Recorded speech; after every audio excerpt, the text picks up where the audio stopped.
Document Studio is an add-on that helps you merge data from Google Sheets and Google Forms. If you're new to Document Studio, I suggest watching the Getting Started guide. You can find a link to that in the show notes.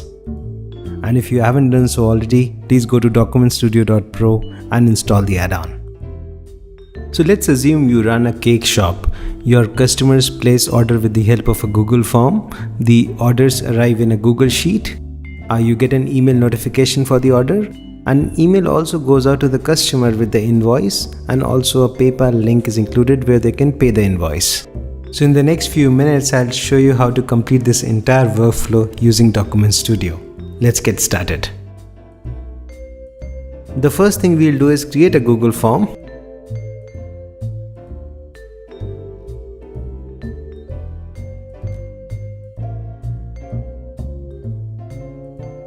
I'll also change the theme of the form. This one with the cake looks really nice.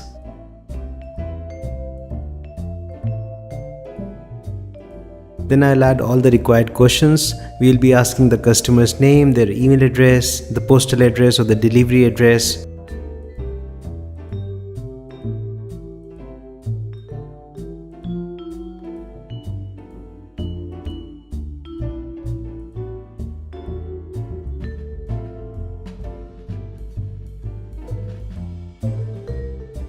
Then we will be asking them what kind of cake they would like to order and whether they would like to have some extra decoration or not. A very basic form, but you can obviously build more complex forms if you like.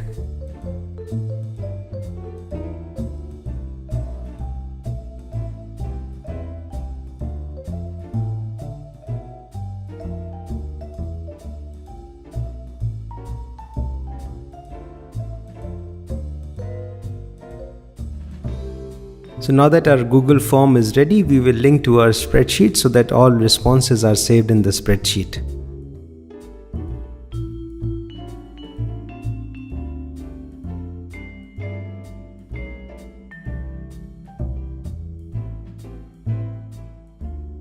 The spreadsheet has been created and here is how it looks like. So whenever somebody submits a form, a new row will be added to this Google spreadsheet automatically. To see this in action, I'll switch to the Google Forms and submit a test entry.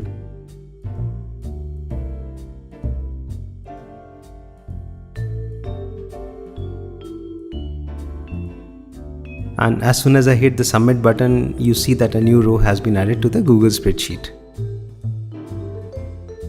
So our orders are getting captured into the Google spreadsheet, but it does not have any information about the price of the items or the taxes. So what we'll do is we'll create a new column called cake price, and then we'll use the VLOOKUP function to calculate the prices.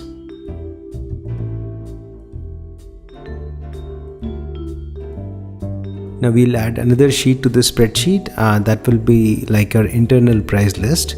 We will have the cake names in one column and the cake prices in the other column.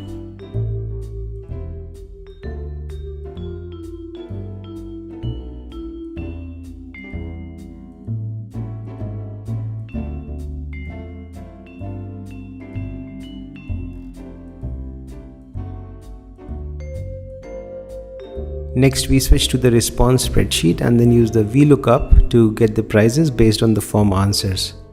So for this function, our search key or the cake name is in column E. Then we'll visually select the spreadsheet range. The prices are in the second column, so we'll put 2 as the third parameter. And our price list is not sorted, so we'll say false for the fourth parameter. Now the only problem with this formula is that it is only available in the current row. So if somebody submits a new Google form entry, the formula would not be available in the new row. Therefore what we'll do is we'll go to the cell and then press Command-Shift-Enter to convert it into an array formula.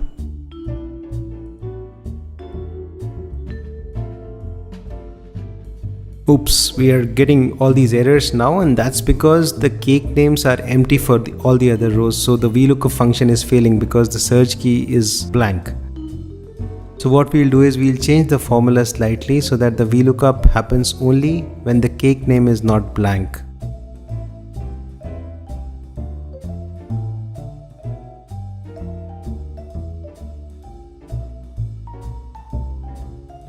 All good now. So if I go to the next row and enter another cake, say red velvet, you can say that it correctly fetched the price and there are no errors in the column anymore.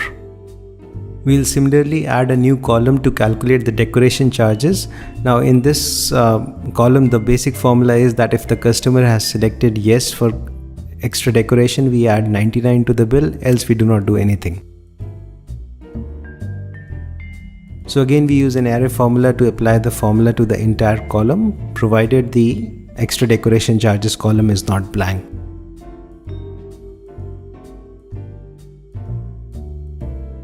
Next, we will add formulas to calculate the taxes and the total amount of the invoice.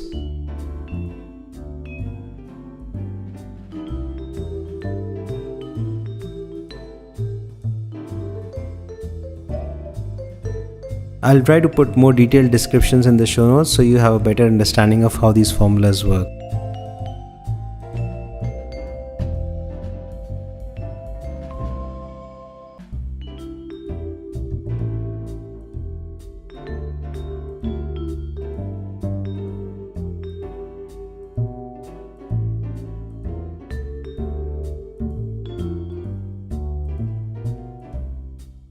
The formulas are ready. I'll show you just one more cool feature of Document Studio. You can actually insert images of Google Maps in your email messages and documents using the Google Maps function. So using this function is very simple. Just go to an empty cell and put equal to Google Maps and then select the cell that has the address. Now what it will give you is the URL of a static Google Maps image. Now this is very handy for inserting Maps images in your Google document templates or even email messages. So we are almost done here. We will just add one more column to the sheet and that's called PayPal payment link.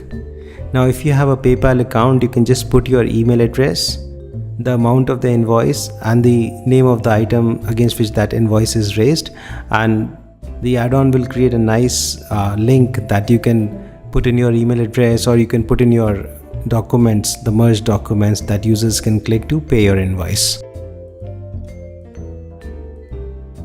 Our response sheet is now ready and now we need to create an invoice template. So I'll go to Google Drive and create a new template. I can either create a blank template, but to save time I'll just pick one of the ready-made invoice templates that are available in Google Drive. So what we'll do is we'll just slightly modify this template to suit our requirements.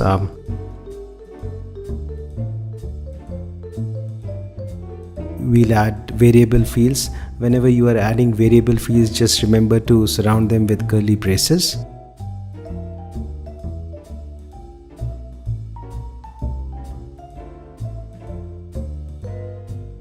You can use any variable field that's available in your response spreadsheet. To add a link to the PayPal payment, we'll use the built-in hyperlink spreadsheet function.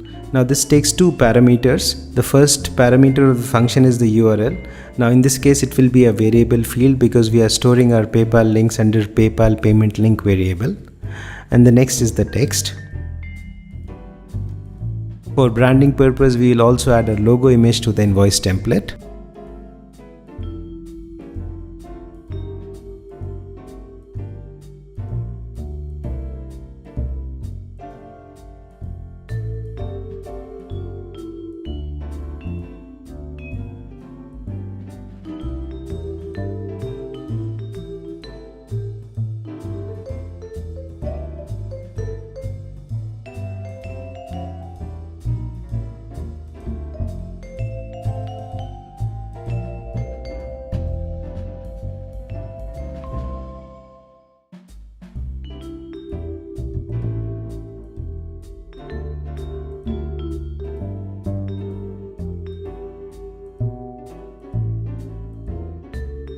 This is just like any other Google spreadsheet, so you can add formulas, functions, you can even change the formatting, change the fonts, whatever you like, just like you do with other Google Sheets. So our template is now ready and we are all set to perform merge. So I'll switch to the response spreadsheet and choose Document Studio under the add-ons menu. Here in the document merge section, I'll choose the template that we have just created.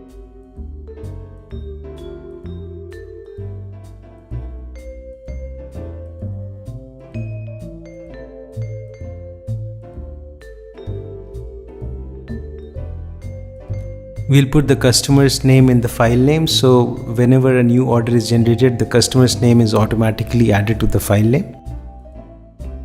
We'll use the default PDF format for export, but there are a variety of options available from Microsoft Office to Google native formats.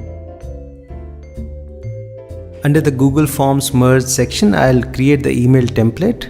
This is the email template that will go out to customers and to our team whenever a new order is received.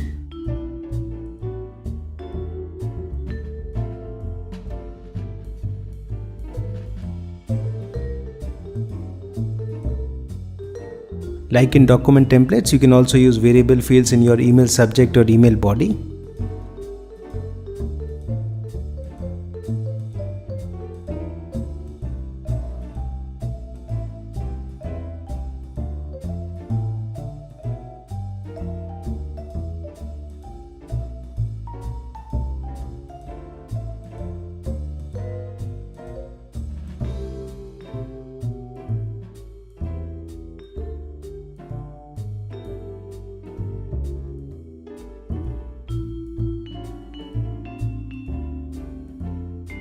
Now we'll select the folder in Google Drive where all our invoices and orders would be saved.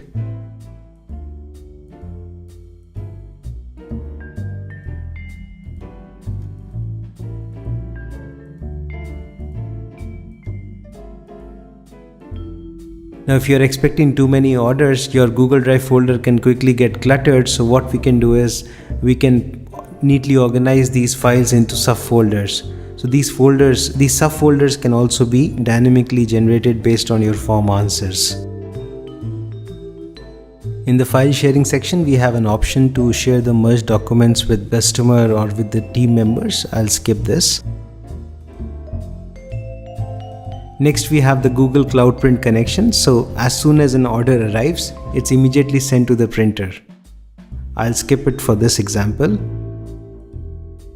In the last step, you have a couple of options. You have merge now or you have merge on form submit. So for Google Forms, we will turn on the option that says merge on form submit and save the settings.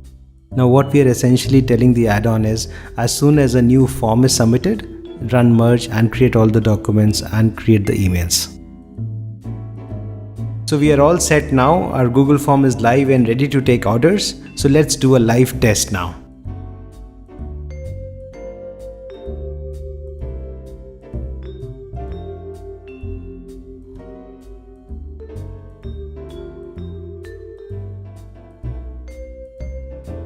So the form has been successfully submitted. We switch to the response sheet and you see a new row has been added. All the prices and taxes have been calculated. And you have a couple of extra columns that says whether the email has gone out or not and whether the documents have been generated and what's their location in Google Drive. Now I'll switch to Gmail to see if the emails have gone out or not. So I'll go to the sent items folder and there you see an email that just went out. Now this email has the link to the PayPal invoice, it has the invoice as well. Let's see what happens when I click this PayPal link. So it takes me directly to the payment page where the clients can pay for your invoice. I hope you would find Document Studio useful. Just go to documentstudio.pro and install in your Google Drive. Thanks.